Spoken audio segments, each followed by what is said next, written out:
The importance of time in the development of mankind.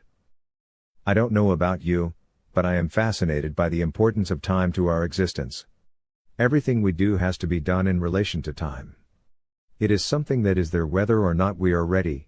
Like clocks, time ticks on without even a moment to take a breather. That is why I am exploring the history and importance of time. Time is not just a background condition of existence, it's a fundamental force that has shaped the entire arc of human civilization. From the earliest sundials to atomic clocks, humanity's understanding and measurement of time have been central to progress.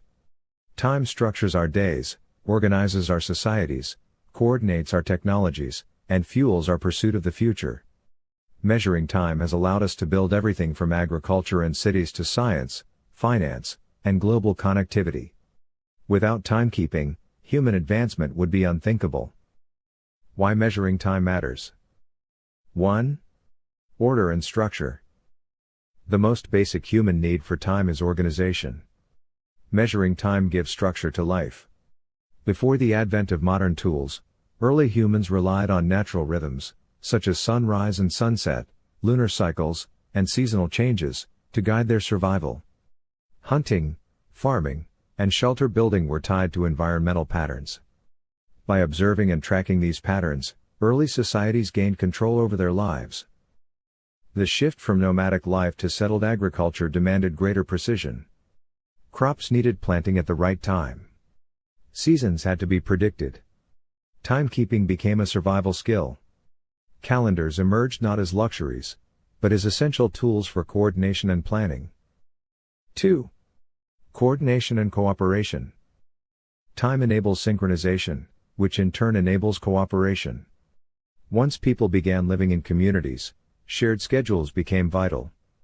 Religious ceremonies, marketplaces, construction, and governance all required people to act in unison.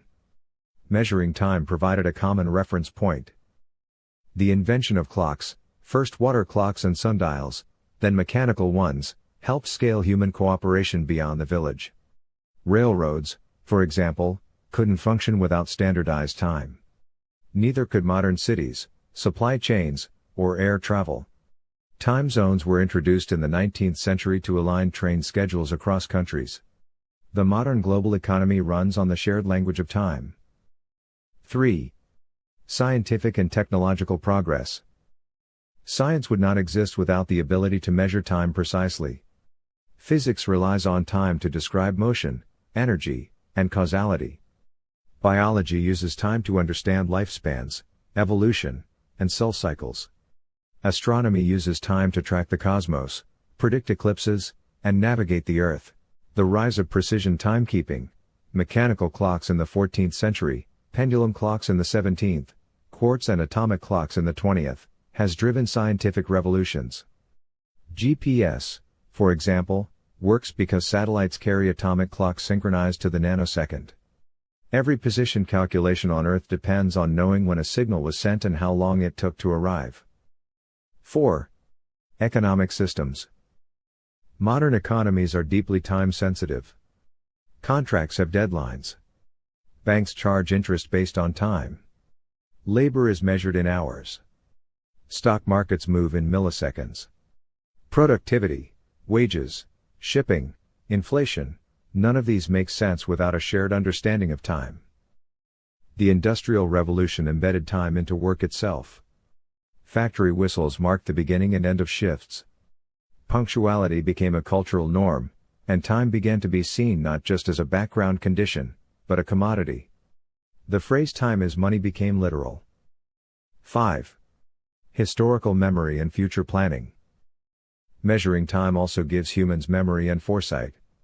We write history because we know how to sequence events. We plan futures because we can map timelines. Civilizations rise and fall based on their ability to think in time, preserving the past, managing the present, and preparing for what's next. Time allows us to record knowledge, pass down traditions, and envision long-term goals. Institutions like libraries, universities, and governments depend on this long-range view. Similarly, climate action, infrastructure projects, and generational investments are also important. How far we have come. Early timekeeping. Humanity's first timekeepers were the stars and the sun. Ancient Egyptians built sundials and obelisks. Babylonians charted lunar cycles. Stonehenge may have functioned as a calendar. These systems were crude but effective for organizing life and worship. Mechanical breakthroughs. In medieval Europe and Islamic civilizations, mechanical clocks emerged. These transformed time from a natural rhythm into a mechanical measure.